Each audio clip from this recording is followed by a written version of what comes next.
Our clothes, as a mirror, reflect the history of civilization. It is more than second layer, as nowadays fashion and style became the way of self-expression.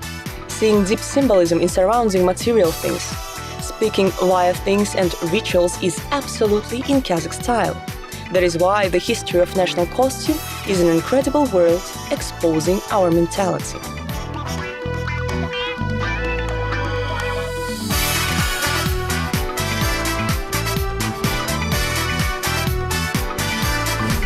On today's program, Nomads Open Clothes, Kazakh Khan's Gifts, Fashion on Rope.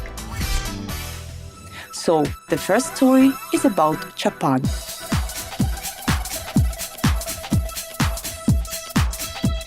Today it is difficult to find something more representing Kazakh than clothing piece which is called Shapan, in Kazakh language Shapan. You can very rarely find it in the everyday wardrobe of a modern Kazakh. It, however, remains a relevant element of the Kazakh national costume. More often, it is worn during rites and holidays. It is usually custom-made and given as a souvenir present. One can find them in the museum, theater, cinema, and on the fashion podium. Today, we will show the Kazakh Shapan from different sides, and you will see that it is much more than just clothing piece. It was Shapan, or rather its stylization, that transformed the standard protocol shooting of the presidents of France and Kazakhstan into the discussed event of 2014. People still remember photos of François Hollande in Kazakh costume. Huge resonance was also caused by the picture of the Hollywood star Nicolas Cage in the Shapan in the summer 2017. It was presented to him at the Eurasia Film Festival.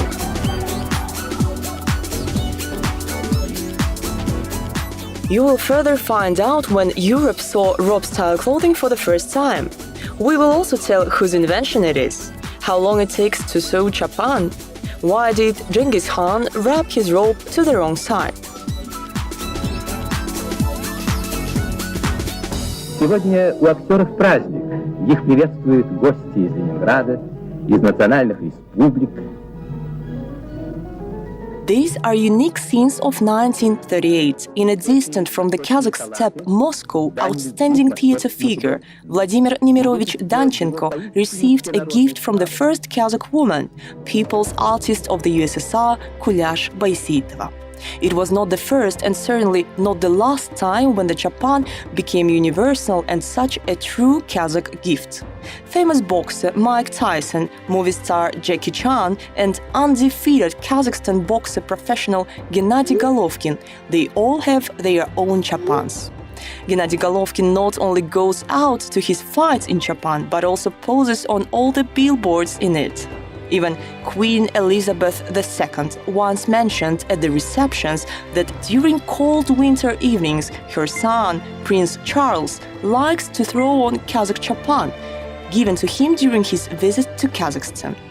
So, today we can joke around about the circulation of Shapans on toys celebration, over the habit of regifting a gifted robe, but it really is an amazingly viable element of the costume.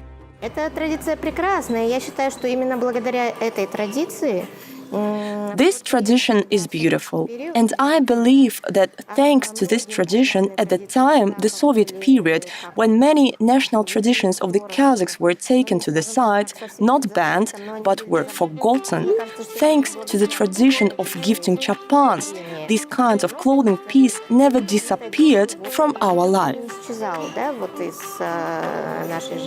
Well-known writer, translator Harold Belger once said, Kazakh Shapan is not just an ordinary robe about which the poet Olja Süleymanov once stated that he was supposedly against of showing negligent attitude toward the Jubilee by giving him Shapan. Shapan is a symbol of honor, respect, friendship, love, and national tradition. Throwing embroidered, expensive Shapan to honored guests' shoulders is an ancient Asian solemn custom. Я видел всю вот эту вот коллекцию тех казахских костюмов. I saw the entire collection of clothing sets, which the sultans gifted to the Russian emperors, princes. This is a wonderful collection. In the middle of the 19th century, there was a variety and different kinds of these clothing sets with expensive fabrics and embroidery. Не столь жалким и удручающим, как сейчас.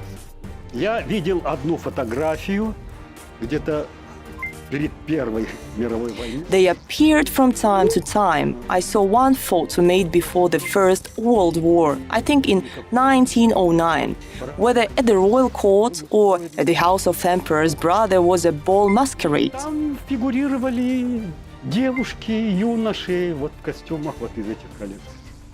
Там были армянские, черкесские, казахские, узбекские. Это очень красиво. And there were young men and ladies in suits from this collection in the ball. Хорошую службу. Приходили художники и срисовывали. Тот же самый Верещагин. Armenian, Circassian, Kazakh clothes are all very beautiful. And another thing, artists painted these robes. For example, Vereshchagin, who was given the robes to paint, dressed a model into a robe and painted. Он мог надевать на этого, на своего натурщика.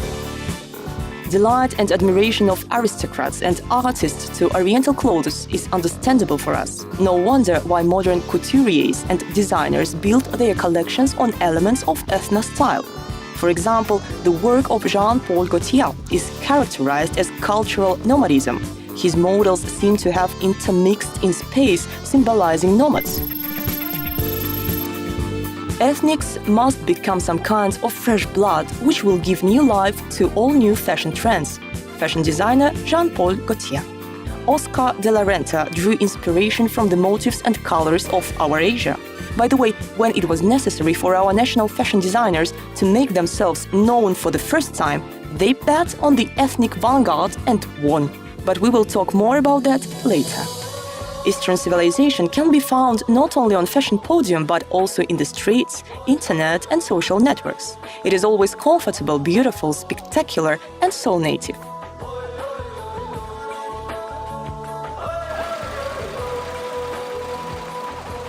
The most Kazakh type of clothing appeared before the Kazakhs, even long before their ancestors, the ancient Turks. Scientists believe that a robe-like form of clothing could be invented only by a man-rider because the wrap-over style is more convenient for the rider. But it is very hard to even approximately calculate the birthday of the Shapan. Among the artifacts of the Bronze Age, when the nomadic type of system was born, remains of robes are not found. However, they are often met during excavations of monuments of the Saka and Han period. To understand what kind of figures and dates we can talk about, look at the golden man from the famous Issyk burial mounds. The young ruler has a mini version of the robe, and he lived about 2,500 years ago. And this is another well-known archaeological monument, Botai. It is the north of Kazakhstan, and conditionally speaking, Botai is twice as old as Issyk mounds. It is a settlement of ancient people who were first to tame a horse. Here, even found fragments of vessels, the first kumuz was being prepared. But we do not know what the first horse breeders were 5,500 years ago yet. There is a chapan in the dressing room of the oldest theater in our country. It was worn by recognized masters of the Kazakh stage. Bright colors are still not faded. This work of art still stands out against the modern versions of dressing gowns. It's hard to tell who would be more amazed, steppe girls seeing modern sewing machines and computer-aided design of ornaments, or we, after hearing that this whole robe is embroidered by hand, and this is a many-month work. Nowadays, it takes about 5 to 6 days to make a chapan, and if clothing piece requires hand embroidery, then even more time. By the way, did you pay attention to the fact that the Kazakh chapan has only a left-sided wrap-over? Левосторонний запах, как в европейской традиции в современной принято считать, как бы... This wrap-over has the same origin as the type of clothing itself, i.e. left-sided wrap-over, which in the European tradition is considered to be female, is most convenient when landing on a horse. And in ancient times, it always was contrary to the Far Eastern, for instance, Chinese tradition. Their robes had right-sided wrap-over, and at least in China it was quite clear and very important difference, the separation of representatives of Chinese civilization from wild roaming barbarians. Диких кочующих варваров вокруг. It would seem so simple to identify a nomad, the one whose clothes are wrapped on the left side. But it's not as simple as it seems. Look at Genghis Khan's robe. Интересен факт, что до XIV века Interesting fact is that up to the 14th century in Iran, parts of Central Asia and India, robe-like clothing was also wrapped to the она left, тоже запахивалась на левую сторону, что which is undoubtedly connected with the powerful influence of nomadic culture. And in the 14th century, Mongols brought another tradition. туда пришла уже другая традиция. Mongols are those nomads who originally had right-sided, Chinese-sided wrap-over. Запах был именно на правую, скажем так, на китайскую сторону. It turns out that some nomads introduced a left-sided wrap-over into foreign fashion, while others weaned whole nations off it. However, it is not first time for nomads. Take, for example, the European fashion of the Middle Ages. Once something unusual happened there. Around the 14th century, French citizens suddenly discovered wrap-over clothes. Note that in Europe, very different costume traditions were in fashion. Многие исследователи связывают это с Many researchers attribute this to the previous crusades, during which some elements of clothing were borrowed. And the fact is that appears the kind of clothes which is short, it's wrap-over, but it's not outerwear, and it's worn under armor. доспехи. И очень интересный термин этой одежды. So it was worn over clothes but under armor. It was part of a French suit. And the term is very interesting. It was called Shapan or jip in abbreviated form. На восток. Researchers attribute this with campaigns to the east. Apparently, some transformation took place because the city dweller did not need wrap-over clothes. He felt great in his usual clothes. And if it was a warrior who was in marching conditions, Распашной одежды. А, допустим, если это воины, always on the horse, he undoubtedly began to appreciate the convenience of this type of clothing. начинали ценить удобство такого плана одежды. This ancient custom called kudalik or matchmaking is followed by many Kazakh families. When kudalar, future in-laws, agree on the union of the bride and groom, then at the end of the negotiations, the main guest, Bas Kuda, is gifted a special chapan. бекітілгені, нақты келісілгенін әйгілейтін бір This chapan is called shege shapan, translated as chapan nail. Why a nail? Because it is used to consolidate the agreement about the union of the bride and groom. жақсы киім кигізеді. Яғни шапан жабады. Шапан дегенде бұл жерде When saying chapan, we mean a good overcoat with a collar and the very fact of presenting. Here it should be noted that clothing not only serves as a cover, protection from external influences, but also performs a great function of mutual gifting. киімнің де жаңағы алыс-берісте үлкен қызмет атқаратындығын айту керек. Кит деген ұғым мәселен құлалардың The term kit is a phenomenon of great importance for Kazakhs in the exchange of gifts between matchmakers. That's why kit kigazu means to dress kit. Kiyim is translated as clothes, and kit means gifting each other with clothes. алыс-беріске негізген атауына байланысты сол кит деп аталып тұр. Experienced couturiers, designers, and stylists can at one glance determine the brand of the clothing piece regardless of the season, the fabric, and the age it was sewn for.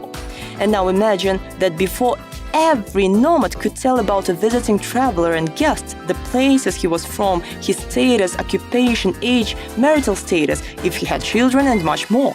All this information was encrypted in clothes, its material, color, ornaments. Moreover, the second shell reflected human beliefs, the desire for well-being, balance with nature and surrounding people. Универсальностью своей халат хорош, особенно в тех случаях, когда The versatility of the robe is good. It especially comes to a rescue when a poor peasant has nothing. Спасение же. И самое странное, что And the stranger thing is that this robe worn by the peasant imitated the magnificent outfit of the Eastern medieval rulers. It is the same full-length cape, but made from other materials and luxuriously embroidered.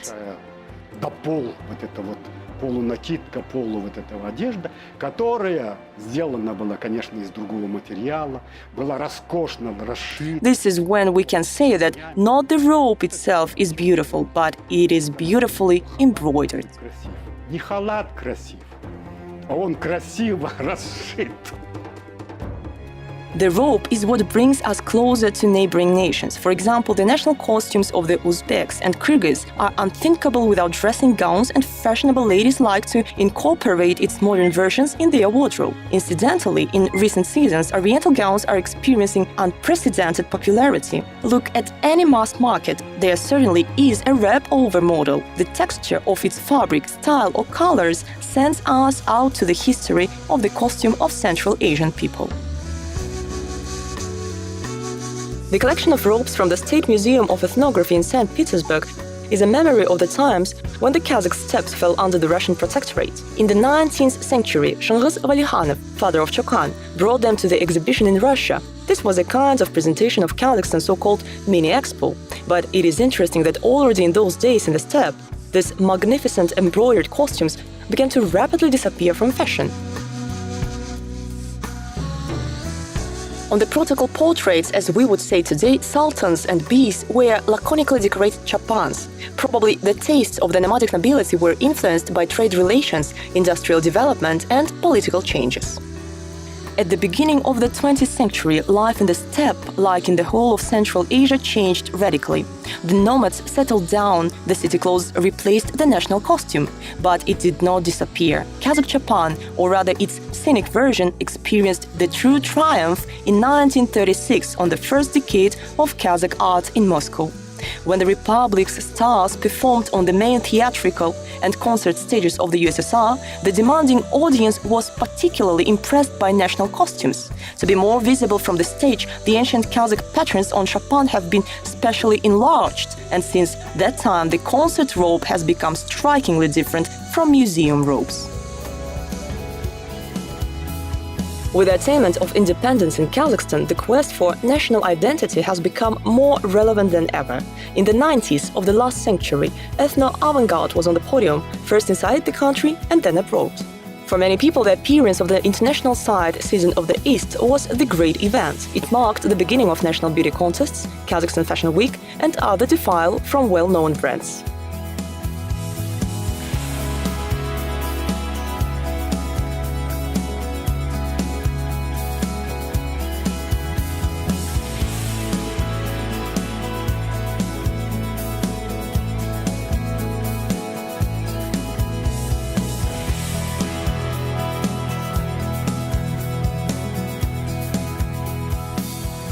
До сих пор уже столько лет прошло. Нет на каком-нибудь из модных каналов или даже когда просто репортаж. Time passes, and even now on some fashion channels I see echoes of what I saw then, many years ago, on our podium from our designers. Того, что я видела тогда, много лет назад, на нашем подиуме, от наших дизайнеров. Не надо обижаться, надо только радоваться. We should not hold a grudge, but only rejoice that the echoes of the creative achievements of our great grandmothers find their place on French or Italian catwalks, because in fact it simply beatifies the world. Потому что на самом деле это просто украшает мир.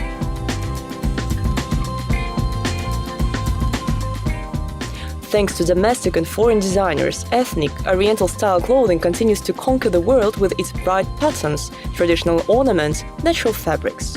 Robes do not leave the fashion podium, theater and stage.